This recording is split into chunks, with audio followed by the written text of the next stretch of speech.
एक बार एक गांव में नीरा और मीरा नाम की दो जुड़वा बहनें रहती थीं, जो कि दिखने में काफी खूबसूरत थीं और वो दोनों ही एक लड़के राज से प्रेम करती थीं। लेकिन राज नीरा को चाहता था। एक दिन मीरा अपनी ही बहन को मार देती है और नीरा अधूरी इच्छा के कारण चुड़ैल बन जाती है। फिर मीरा के घर वाले भी किसी दूसरे लड़के महेश से मीरा की शादी कर देते हैं। महेश स्वभाव से ही काफी मनचला होता है। शादी वाले दिन उसका दोस्त रामू, क्या भाई मजा आ गया, क्या हाथ मारा है, क्या सुंदर सालियां हैं आपकी, आपके तो मजे हैं, दोनों हाथों में लड्डू ही लड्डू।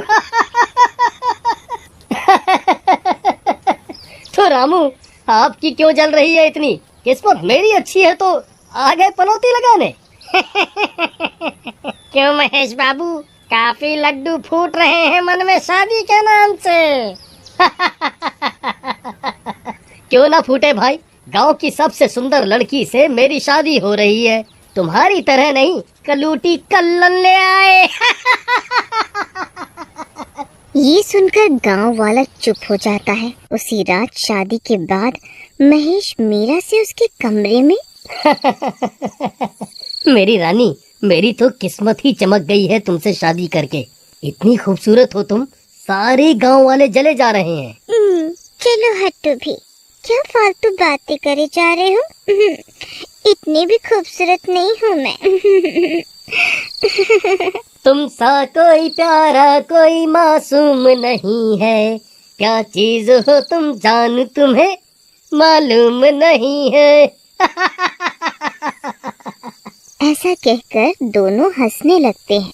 लेकिन तभी वहाँ नीरा आ जाती है, जो कि चुड़ैल बन गई होती है और आकर छत से उल्टी चिपक जाती है। उधर महेश को लगता है जैसे कोई उन्हें देख रहा है। अरे मीरा, ऐसा लग रहा है कोई हमें देख रहा है। चलो छोड़ो ना, होगी कोई साली आपकी खिड़की पर, जाओ खिड़की बंद कर दो। अगले दिन, यार रामू, कल मुझे अपने कमरे में लगा जैसे कोई झांक रहा है और मुझे देखे जा रहा है। क्या महेश तुम भी? अरे होगी कोई साली वाली, और इतनी सुंदर भाभी है, कहाँ इधर उधर झांक रहे थे तुम? लगता है मनचलापन गया नहीं अभी तुम्हारा। अरे यार, तुमसे तो बात करना बेकार है, मनचलापन क्या फालतू की बात कर रहा है। चल अब अपनी भाभी को मत बोलना पिछली बातों के बारे में, नहीं तो तलाक करवाएगा। इसके बाद रामू और महेश वहाँ से चले जाते हैं। लेकिन रास्ते में महेश को एक सुंदर लड़की दिखती है, जो बिल्कुल मीरा की शक्ल की होती है। लेकिन वो असल में चुड़ैल ही होती है, जो मीरा का रूप लेकर आ जाती है। मीरा? अरे मीरा, तुम यहाँ कैसे? जी, मेरा नाम मीरा नहीं, नीरा है। क्या मीरा, मैं ही मिला तुम्हें खींचने के लिए, चलो घर चलें। जी नहीं, सच में मैं नीरा हूँ और मैं मीरा की जुड़वा बहन हूँ, आपकी साली। देखो मीरा, अब मुझे गुस्सा आ रहा है, मजाक मत करो, चलो घर चलें। अच्छा, तो तुम मेरी साली हो तो शादी में मुझे क्यों नहीं दिखाई दी कहीं? जी चाची, मैं वहीं तो थी, लेकिन आपने मेरी तरफ ध्यान ही नहीं दिया। आपको शायद पता नहीं, मीरा से पहले मेरी शादी हो रही थी आपसे। अच्छा, तो आपने मना क्यों किया? जी चाची, आप तो इतने स्मार्ट और हैंडसम हैं कि मना करने का सवाल ही नहीं उठता।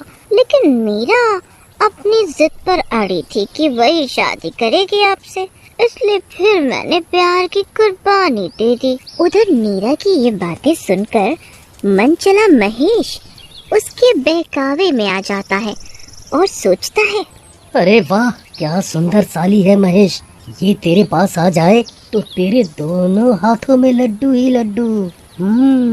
अरे जीजा जी, क्या सोच रहे हो मन ही मन? कुछ नहीं नीरा, मैं सोच रहा हूँ कि तुम्हारे साथ कितनी नाइंसाफी हुई है। वैसे मैं एक बात बताऊं?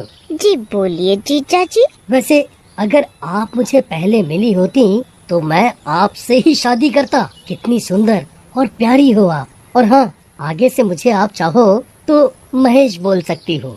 जी जी टीचर जी। मतलब महेश। मजा आ गया महेश, तेरी तो किस्मत खुल गई, दोनों बहनें हैं तेरे पास।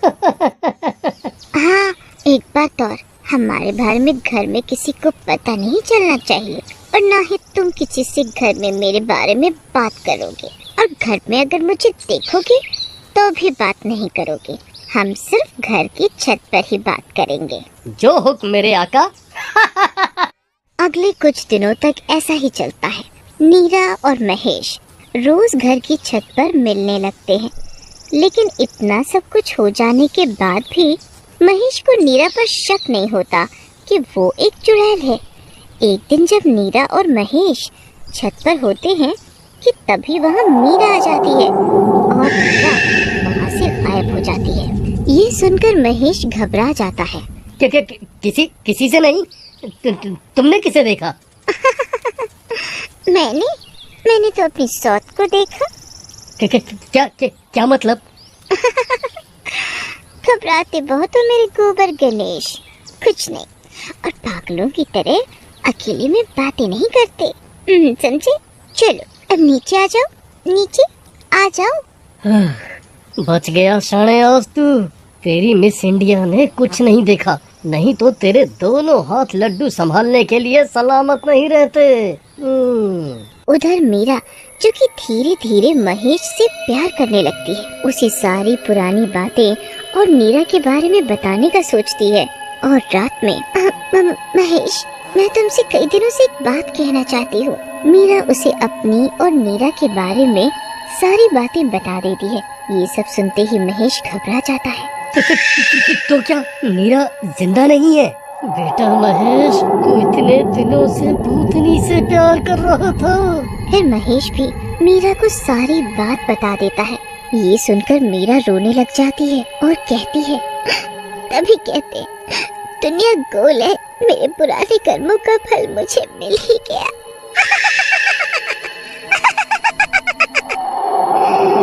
ओके, तुम्हारी शिकवे के लिए मेरा तेरे पति को मैं अपने साथ ले जाऊंगी। वैसे भी ये बहुत कृष्ण कन्हैया बनता है। और तभी मेरा बदला पूरा होगा, समझी? नहीं, मेरे पति के साथ ऐसा मत करो। मेरे किए का बदला महेश से मत लो, प्लीज। महेश से मत लो? तूने मेरे साथ ऐसा कौन सा अच्छा कर दिया? उल्टा तेरी वजह से ही मैं आज इस हालत में हूँ। तूने भी तो मुझे मेरे राज से अलग किया था, मेरी जान ले ली थी। ऐसा कहकर नीरा मीरा को जोर से धक्का देती है। दुष्ट चुड़ैल, तेरी इतनी हिम्मत, तू मेरी प्यारी बीवी को मारे? लेकिन नीरा महेश को पटक देती है और महेश बेहोश हो जाता है। इसके बाद मीरा महेश को उठाकर ले जाती है। उधर मीरा को होश आता है तो महेश को ना पाकर वो नदी की तरफ दौड़ती है। तभी उसे रास्ते में एक साधु बाबा मिलते हैं और वो उन्हें सारी बात बताती है। बेटा, किया तो तुमने बहुत गलत उस बेचारी के साथ, लेकिन गलत के बदले गलत नहीं होना चाहिए। इस समस्या को सुलझाने का एक ही उपाय है। क्या बाबा? तुम्हें उस लड़के राज, जिससे नीरा प्रेम करती थी, उसे लाना होगा और उससे नीरा की शादी करानी होगी, जिससे उसे मुक्ति मिल जाएगी। लेकिन राज नहीं आएगा। मैं वहाँ जा करके थोड़ी देर नीरा को अपनी शक्ति से रोक देता हूँ, ताकि वो महेश की जान न ले सके जब तक तुम राज को लेके पहुँचो। जी बाबा। इसके बाद मीरा राज के पास पहुँचती है और राज को सारी बात बताती है। राज महेश की जान बचाने के लिए राजी हो जाता है। ठीक है, निर्दोष महेश की जान बचाने के लिए मैं नीरा से शादी जरूर करूँगा।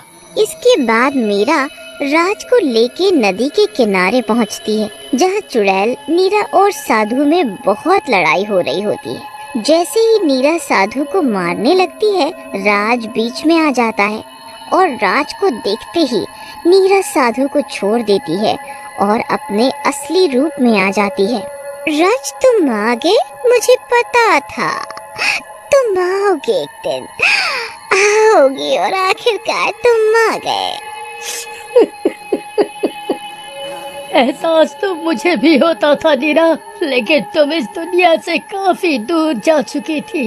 मैं चाह करके भी कुछ नहीं कर पा रहा था, लेकिन अब मैं तुमसे शादी करूंगा और तुम्हें मुक्ति दिलाऊंगा। और प्लीज तुम मेरी खातिर महेश और मीरा को माफ कर दो, माफ कर दो। तुम मुझसे शादी करोगे तो मुझे भी मुक्ति मिल जाएगी। फिर दोनों की शादी हो जाती है और नीरा को मुक्ति मिल। तो हमें उम्मीद है कि आपको हमारी ये कहानी पसंद आई होगी। कृपया हमारे चैनल को सब्सक्राइब करें और सभी अपडेट्स के लिए बेल आइकन जरूर दबाएं। और हाँ, वीडियो लाइक और शेयर करना मत भूलिएगा। Bye bye.